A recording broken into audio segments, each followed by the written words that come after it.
Welcome. तर आपला जो प्रोजेक्ट आहे त्याचं नाव आहे transformer parameter monitoring and indication वाया IoT.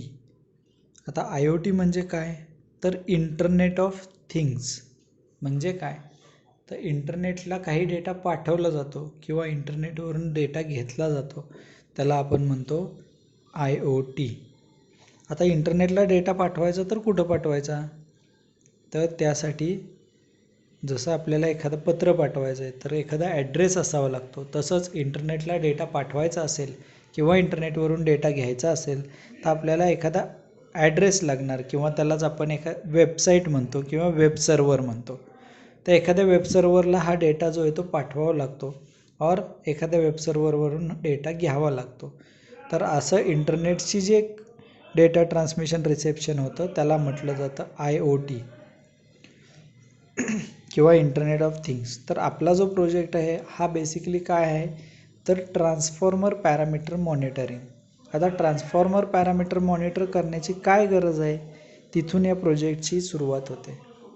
जसं आपल्याला माहिती आहे की प्रत्येक डिस्ट्रीब्युशन नेटवर्कमध्ये इलेक्ट्रिसिटी डिस्ट्रीब्युशन जिथं केलं जातं तिथे एक ट्रान्सफॉर्मर बसवला जातो, जो की एनर्जी कन्व्हर्जन करतो आणि रिक्वायर्ड लोडप्रमाणे तो ट्रान्सफॉर्मर बसवलेला असतो आणि तेवढा लोडसाठी तो एनर्जी जी आहे ती ट्रान्समिट करत असतो.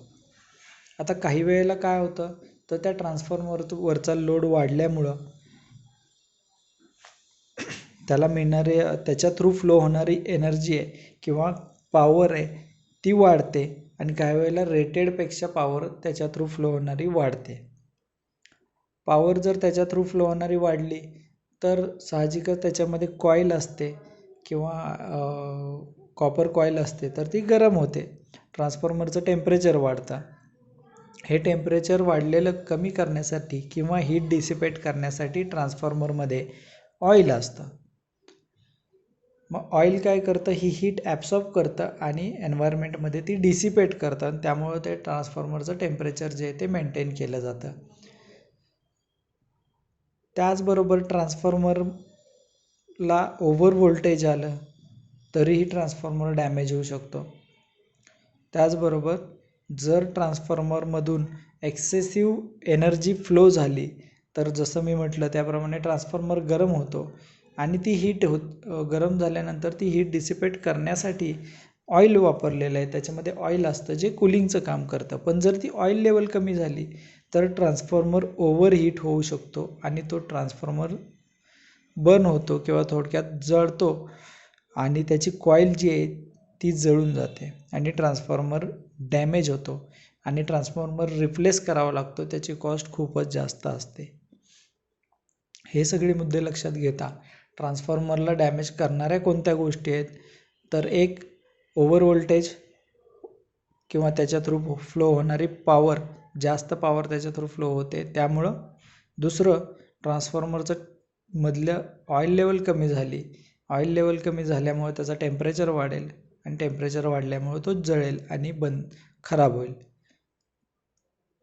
तर आपल्याला बेसिकली कोणते पॅरामीटर मॉनिटर करावे लागतील, तर ट्रान्सफॉर्मरच्या अक्रॉसचं व्होल्टेज, ट्रान्सफॉर्मरच्या कॉईलचं टेम्परेचर आणि ट्रान्सफॉर्मरमध्ये कूलिंगसाठी किंवा हीट डिसिपेशनसाठी असणारं ऑइल, या 3 गोष्टी आपल्याला या ठिकाणी मॉनिटर करायच्यात. आणि या 3 गोष्टी जर आपण मॉनिटर केल्या आणि मेंटेन केल्या तर ट्रान्सफॉर्मर कधीही डॅमेज होणार नाही. आणि जर यातल्या कुठल्या गोष्टी जर ॲबनॉर्मल झाल्या तर त्या ॲबनॉर्मल झाल्यावरती जर आपण इमिजिएट ॲक्शन घेतली तर तो ट्रान्सफॉर्मर डॅमेज होणार नाही. मग ते इमिजिएट ॲक्शन व्हावी म्हणून आपण इथं IoTचा वापर केलेला आहे. IoTमुळं काय होतं आहे, तर जो ट्रान्सफॉर्मरचे जे काय पॅरामीटर्स आपण इथं मॉनिटर करतो आहे ट्रान्सफॉर्मरच्या लोकेशनला, हा सगळा डेटा इंटरनेटच्या मदतीने वायरलेसली MSCB ऑफिसला मिळत राहील कंटिन्युअसली. आता वायरलेस ट्रान्समिशनच्या 2 टेक्निक्स आहेत बेसिकली ज्या आपण रोज वापरतो. एक आहे GSM आणि एक आहे IoT किंवा इंटरनेट. GSMमध्ये काय केलं जातं, तर कॉल किंवा SMS च्या स्वरूपात डेटा जो आहे तो ट्रान्समिट और रिसीव्ह केला जातो. जर आपण GSMचा वापर या ठिकाणी केला तर आपल्याला डेटा ट्रान्समिशनसाठी किंवा रिसेप्शनसाठी जास्त पैसे द्यावे लागतील, प्लस प्रत्येक SMS जरी डेटा पाठवला तरी तो थोड्या वेळानंतर जाणार आहे.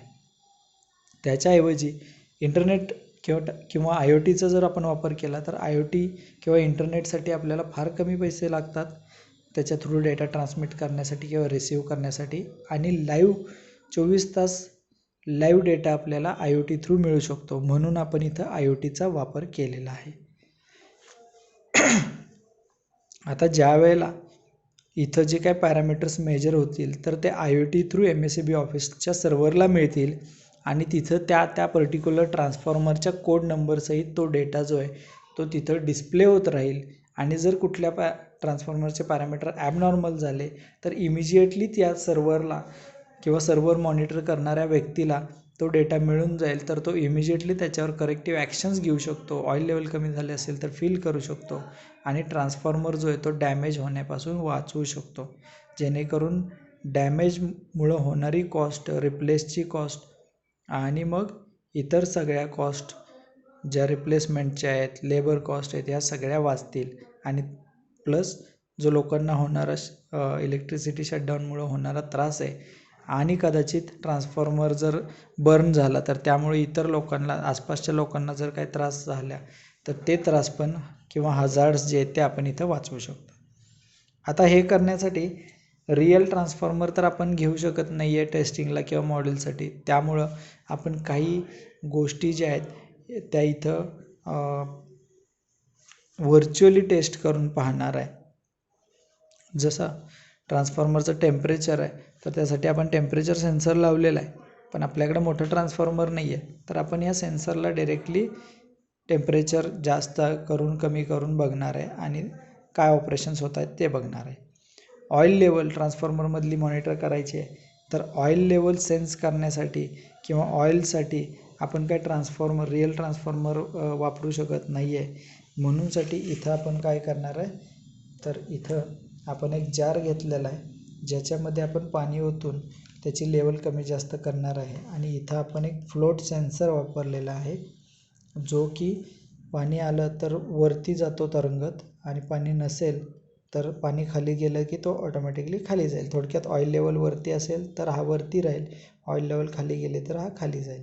तर हा खाली गेला की याच्यामध्ये एक मॅग्नेटिक स्विच आहे तो क्लोज होतो आणि याचे जे 2 वायर्स आहेत याच्यामध्ये कॉन्टॅक्ट होतो, म्हणजे स्विच थोडक्यात क्लोज होतो. आणि हा वर असेल तर इथं हे मॅग्नेट आहे आणि इथं मॅग्नेटिक सेन्सर आहे, तर हे मॅग्नेटिक सेन्सरपासून लांब गेल्यामुळं या 2 लाईन्समध्ये याच्या काहीही कॉन्टॅक्ट नसतो. ज्यावेळेला स्विच खाली येईल किंवा फ्लोट खाली येईल त्यावेळेला याच्यामध्ये कॉन्टॅक्ट होतो या 2 पॉईंट्समध्ये. तर त्यासाठी आपण हा लेवल सेन्सर आणि या जारमध्ये मग ते कंडिशन जे आहे ते आपण व्हर्च्युअली करून पाहणार आहे. त्याचबरोबर आपण प्रोटेक्शनसाठी जर समजा ट्रान्सफॉर्मर ओव्हरहीट झाला किंवा बर्न झाला, ओव्हरहीट झाला तर त्या केसमध्ये आपण याची फायर एक्सटिंग्विशिंग सिस्टीमसाठी पण काहीतरी प्रोव्हिजन याच्यामध्ये देणार आहे. तर त्यासाठी आपण इथं आत्ता डेमोसाठी आपण एक छोटा वॉटर पंप इथे यूज केलेला आहे जो आपण एका वॉटर टँकमध्ये ठेवणार आहे. आणि मग याचं जे नोझल आहे ते आपण ट्रान्सफॉर्मरकडे पॉईंट आऊट करणार आहे रिअलमध्ये ज्यावेळेला आपण हे इम्प्लिमेंट करेल त्यावेळेला. मग त्यामुळं काय होईल, जर ट्रान्सफॉर्मर ओव्हरहीट झाला किंवा बर्नआउट झाला तर इथं आपण आत्ता पाणी वापरणार आहे, पण त्याच्याऐवजी रिअल सिस्टीममध्ये आपण फायर एक्सटिंग्विशिंग फोम जो आहे तो वापरणार आणि तो फोम जो आहे तो ट्रान्सफॉर्मरवरती ऑटोमॅटिकली स्प्रे केला जाईल.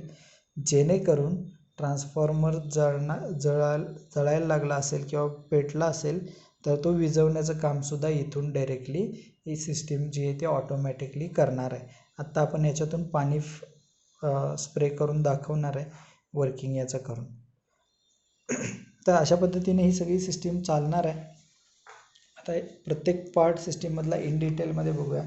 230V AC सप्लाय आपल्याला मिळतो आहे. आपल्या मायक्रो कंट्रोलर बेस सर्किट आहे त्यामुळे याला 5V लागतं आहे वर्किंगसाठी. आणि हा जो वॉटर पंप आहे याला ऑपरेट होण्यासाठी पण 5V लागतं आहे. तर मग हे टोटल सर्किट ऑपरेट करण्यासाठी 5Vची गरज आहे. त्याचबरोबर इथं एक रिले लावलेले आहेत हा वॉटर पंप ऑन करण्यासाठी.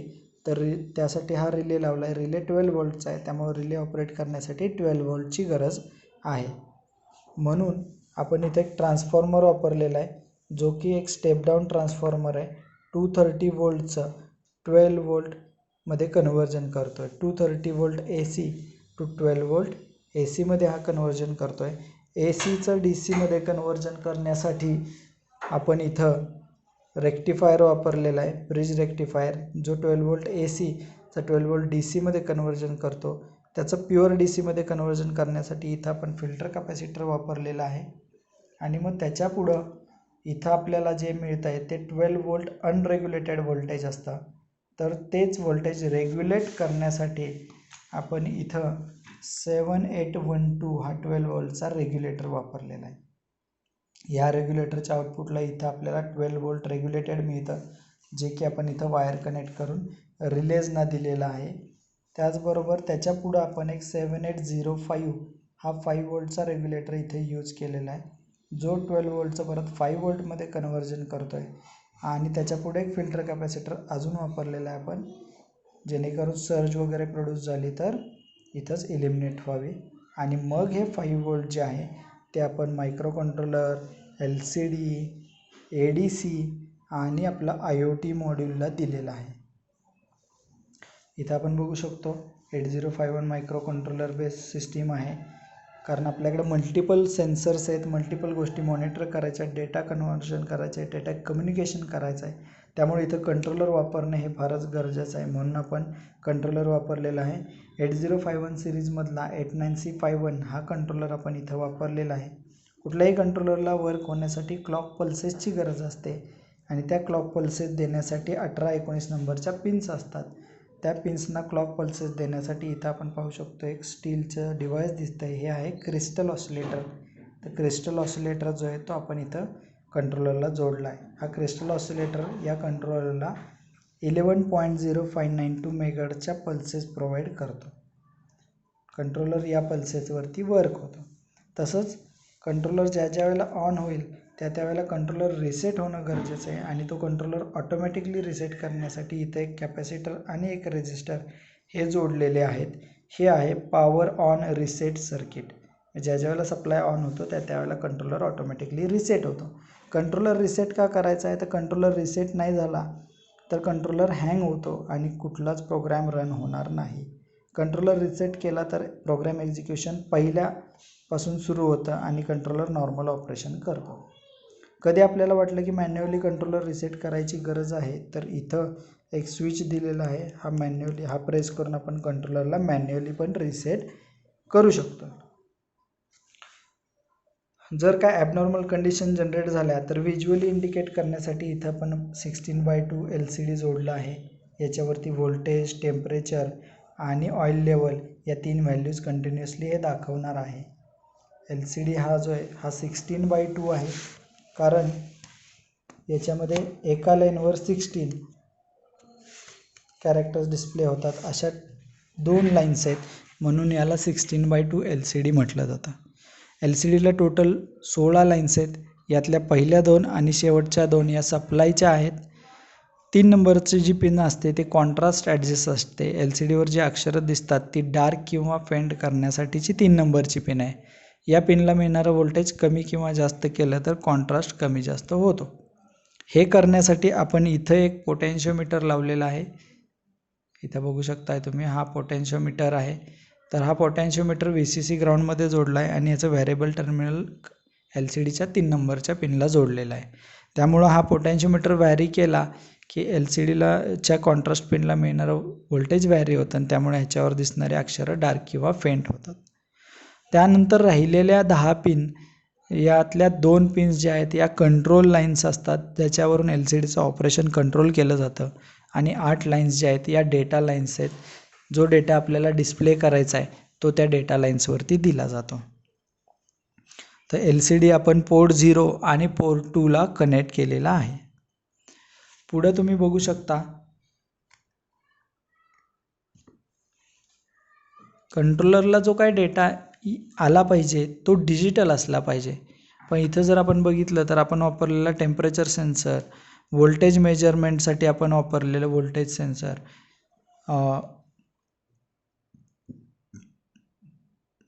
हे दोन्हीही काय आहेत, तर हे दोन्हीही ॲनालॉग टाईपचे सेन्सर आहेत. म्हणजे टेम्परेचर चेंज झालं की हा सेन्सरचं आउटपुट व्होल्टेज चेंज होतं.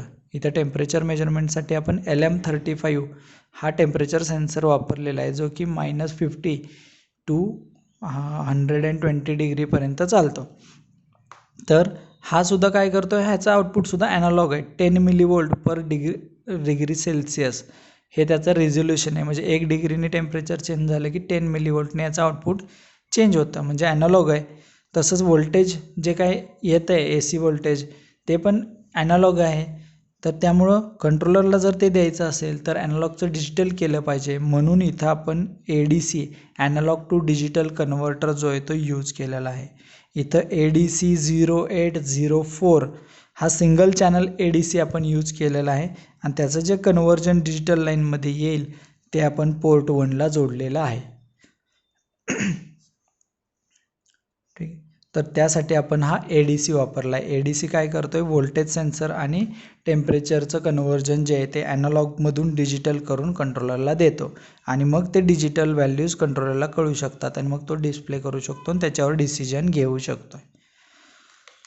आता हा सगळा डेटा जो आहे, जो कंट्रोलर घेईल, कॅल्क्युलेट करेल, ॲनालाइज करेल, डिस्प्ले करेल, त्याच्यावर डिसिजन्स घेईल की वॉटर पंप ऑन करायचा आहे का, फायर कंडिशन झाली आहे का, किंवा हे सगळं तो करेल. त्याचबरोबर हा डेटा आपल्याला वायरलेसली सेंड करायचा आहे यूजिंग इंटरनेट. तर इंटरनेटनी डेटा सेंड करण्यासाठी इथं आपण एक मॉड्यूल वापरलेलं आहे, यालाच म्हटलं जातं IoT मॉड्यूल. याचा नंबर आहे ESP8266-01. ESP8266-01. बेसिकली हे काय आहे, तर हे एक वायफाय डिव्हाइस आहे. जसं आपण एखादा मोबाईल हॉटस्पॉट करतो आणि दुसरा मोबाईल वायफायने त्याला कनेक्ट करतो आणि मग दुसऱ्या मोबाईलवरती आपण पहिल्या मोबाईलच्या हॉटस्पॉटमुळे इंटरनेट ॲक्सेस करू शकतो. तसंच हे काय आहे, हे एक वायफाय डिव्हाइस आहे. याच्यामध्ये आपण एक पासवर्ड आणि हॉटस्पॉट नेम आपण देऊन ठेवलेलं आहे. कोणतं हॉटस्पॉट नेम दिलं आहे, तर हॉटस्पॉट नेम जे आहे ते आहे स्मॉलमध्ये हॉटस्पॉट HOTSPOT हे नेम ह्याच्यामध्ये दिलेलं आहे आणि पासवर्ड जो आहे तो 12345678 हा पासवर्ड आपण ह्याच्यामध्ये फीड केलेला आहे. ज्यावेळेला आपण सप्लाय ऑन करतो त्यावेळेला हे डिव्हाइस काय करतं, त्या नावाचं आणि त्या पासवर्डचं हॉटस्पॉट भेटतं आहे का ते चेक करतं. मग मी माझ्या मोबाईलला सेम नेम आणि सेम पासवर्ड दिलेला आहे, तर हे डिव्हाइस ज्यावेळेला ऑन करेल तर हे माझ्या मोबाईलला कनेक्ट होतं वायफायने आणि मग पुढं काय डेटा पाठवायचं आहे ते पाठवतं. कंट्रोलर सगळा डेटा कलेक्ट करतो आणि सिरियली तो डेटा या मॉड्यूलला देतो. सिरियली, कारण हे मॉड्यूल सिरियली ऑपरेटेड आहे.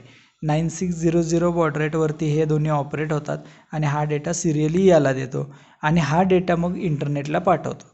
आता इंटरनेटला पाठवतो म्हणजे कुठं पाठवतो, तर एखाद्या वेबसाईटला पाठवतो. आता वेबसाईटला पाठवायचं असेल तर आपल्याला पहिली वेबसाईट क्रिएट केली पाहिजे. आता वेबसाईट क्रिएट करायचं म्हणलं तर 15-20 हजार रुपये त्याच्यासाठी खर्च येऊ शकतो. तर मग एका प्रोजेक्टसाठी आपण वेबसाईट क्रिएट करणार का, तर आपण नाही करणार. त्यासाठी आपण फ्री टू यूज जे वेबसाईट आहे, जिथं आपण फ्रीमध्ये आपला डेटा दाखवू शकतो, अशा वेबसाईट्सवरती आपला डेटा जो आहे तो पाठवून देणार आणि तिथं तो डेटा आपल्याला दिसू शकतो. मग अशी कोणती वेबसाईट आहे, तर ती जी वेबसाईट आहे तिचं नाव आहे थिंगस्पीक.com. इथं तुम्ही बघू शकता, हे त्या वेबसाईटचं पेज आहे. थिंगस्पीक.com या वेबसाईटवरती आपण आपल्या जीमेल IDचा वापर करून एक लॉग इन तयार केलं आहे आणि त्या लॉग इनमध्ये मग आपण आपले जे पॅरामीटर्स आहेत ते डिस्प्ले करू शकतो. इथं दिसतंय तुम्हाला ट्रान्सफॉर्मर पॅरामीटर मॉनिटरिंग, आपल्या प्रोडक्टचं नाव इथं ॲड केलेलं आहे आणि इथं पहिला पॅरामीटर दिसतोय ऑइल लेवल, दुसरा पॅरामीटर दिसतोय टेम्परेचर आणि तिसरा पॅरामीटर दिसतोय व्होल्टेज. तर इथं 245 व्होल्ट व्हॅल्यू आलेली आहे. इथं व्हॅल्यू जी आलेली आहे ही 80 आलेली आहे, ऑइल लेवलची 80% आणि टेम्परेचर आता दाखवत होतं आधी 25-30च्या आसपास दाखवत आहे. अजून आता आपण प्रोजेक्ट चालू केलेला नाही आहे. तर इथं हा सगळा डेटा दिसतो. आता इथंच का दिसतो, तर इथं आपण लॉग इन ID तयार केल्यानंतर आपल्याला एक कीवर्ड मिळतो, जो कीवर्ड आपण कंट्रोलर बेस सिस्टीमच्या प्रोग्रॅममध्ये एंटर केलेला आहे. आणि त्यामुळे कंट्रोलर ज्या वेळेला IoT मॉड्यूलला डेटा देतो आणि IoT मॉड्यूल ते डेटा पुढं पाठवतं, त्यावेळेला त्या थिंगस्पीक.comचा नेम आणि त्याचा तो कीवर्ड आणि मग बाकीचं सगळा डेटा असं ते सगळं पाठवलं जातं इंटरनेटला. आणि त्यामुळे ते त्याच वेबसाईटला त्याच लॉग इनला त्याच कीवर्डला तोच डेटा तिथं आपल्याला सगळा दिसतोय. इथं आपण फायर एक्स्टिंग्विशनसाठी एक वॉटर पंप छोटा वापरलेला आहे. हा वॉटर पंप ऑपरेट करण्यासाठी आता हा 12 वोल्टवरती ऑपरेट होतो आणि आपला कंट्रोलर 5 वोल्टवरती ऑपरेट होतो. त्यामुळे कंट्रोलर डायरेक्ट वॉटर पंपला ऑन करू शकत नाही, म्हणून आपण इथं रिलेचा वापर इथं केलेला आहे. रिले कशासाठी वापरला आहे? रिले ॲज अ स्विच म्हणून वापरलेला आहे. रिले ॲज अ स्विच म्हणून वापरला आहे, कारण रिले हा इलेक्ट्रोमेकॅनिकल स्विच आहे. हा ऑपरेट होतो किंवा याला कंट्रोलर करतो आहे त्याच्या सिग्नलवर, पण याच्या आउटपुटला आपण काय केलं आहे? 12 वोल्ट दिलेलं आहे, जे 12 वोल्ट या मोटरला कनेक्ट आणि डिस्कनेक्ट करण्याचं काम हा रिले करतो आहे. इथं अजून एक रिले वापरलेला आहे. ADC हा सिंगल चॅनल आहे, तो एकच ॲनालॉग सिग्नल रीड करू शकतो, पण आपल्याकडं दोन सेन्सर आहेत, एक तर व्होल्टेज आणि एक टेम्परेचर. तर एकदा व्होल्टेज एकदा टेम्परेचर हे स्विच करण्यासाठी आपण दुसरा रिले जो आहे तो वापरलेला आहे. ठीक आहे, तर हे कनेक्शन सगळे जे आहेत ते अशा पद्धतीनं केलेले आहेत. आता आपण प्रोजेक्टचं वर्किंग बघूया.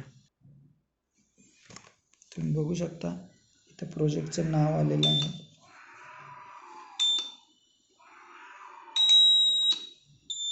सुरुवातीला आपल्या प्रोजेक्टचं नाव इथे येत आहे. त्यानंतर मग सेन्सर्सच्या ज्या काही कंडिशन्स असतील त्याप्रमाणे प्रोजेक्ट जो आहे तो वर्क होईल.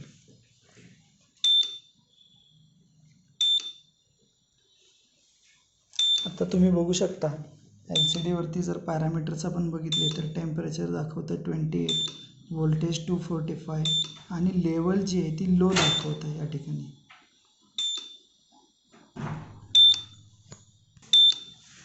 ऑइल लेवल लो दाखवत आहे, त्याचं कारण असं आहे की आता जर आपण बघितलं तर या टँकमध्ये काहीही नाही आहे, त्यामुळे फ्लोट जो आहे तो खाली आलेला आहे आणि त्यामुळं ऑइल लेवल जी आहे ती लो दाखवत आहे.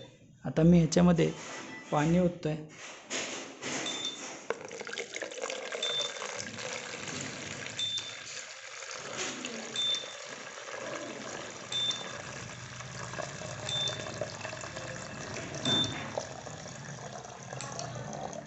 आता बजर लो असल्यामुळं वाजत होता, पण आता याच्यात पाणी ओतल्यामुळं तुम्ही बघू शकता की फ्लोट वरती आला आणि फ्लोट वरती आल्यामुळं बजर वाजायचा बंद झाला आहे, ॲज वेल ॲज आपल्या LCD वरती पण लेवल जी आहे ती गुड दाखवते, कारण का त्याच्यामध्ये लेवल आहे, लेवल कमी नाही आहे. ठीक आहे.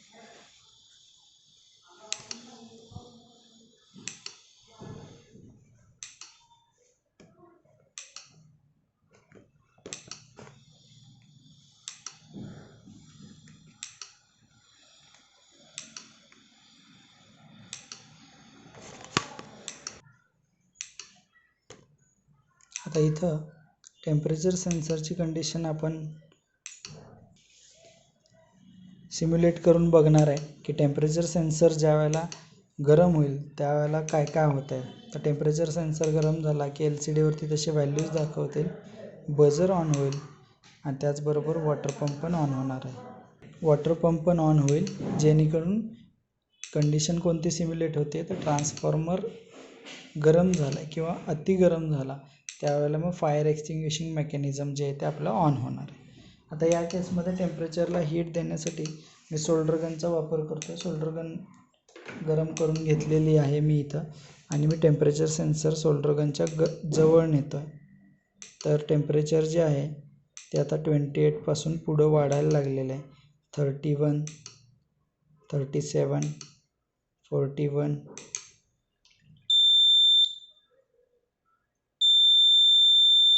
आणि तुम्ही बघू शकता की इथं टेम्परेचर जादा झाल्यामुळं बजर ऑन झाला, त्याचबरोबर वॉटर पंपसुद्धा ऑन होत आहे. इथं तुम्ही पाहू शकता. वॉटर पंपमधून सुद्धा पाणी जे आहे ते बाहेर पडत आहे, म्हणजे फायर एक्सटिंग्विशन करायचं काम जे आहे ते इथं केलं जात आहे. तर ऑटोमॅटिकली टेम्परेचर वाढल्यामुळं वॉटर पंपसुद्धा ऑन झाला आणि फायर एक्सटिंग्विशिंगचं जे काम आहे ते इथं ऑटोमॅटिकली चालू झालं. परत टेम्परेचर कमी झालं की सेन्सर जो आहे तो परत डिटेक्ट करतो आहे आणि त्यामुळं वॉटर पंप परत ऑन झाला आहे. तर टेम्परेचर हळूहळू कमी होतं. इथं 40च्या वरती गेलं की वॉटर पंप जो आहे तो आपला ऑन झाला होता. आता ते टेम्परेचर हळूहळू परत नॉर्मल लेवलला येईल, जसं टेम्परेचर सेन्सरला मिळणारं टेम्परेचर जे आहे ते चेंज होते. त्याचबरोबर हा सगळा डेटा जो आहे तो IoT मॉड्यूलमुळे जो आहे तो इंटरनेटला सेंड होत आहे. हे IoT मॉड्यूल माझ्या मोबाईलच्या हॉटस्पॉटला कनेक्ट झालेला आहे आणि तो सगळा डेटा जो आहे तो आपल्याला इथं दिसतो आहे. इथं आपल्याला दिसत आहे मग अशी ऑइल लेवल कमी होते, 0 लेवल होती, तिथून आता वरती आलेले 80% आलेली आहे. त्याचबरोबर मी थोडंसं मोठं करतो आहे.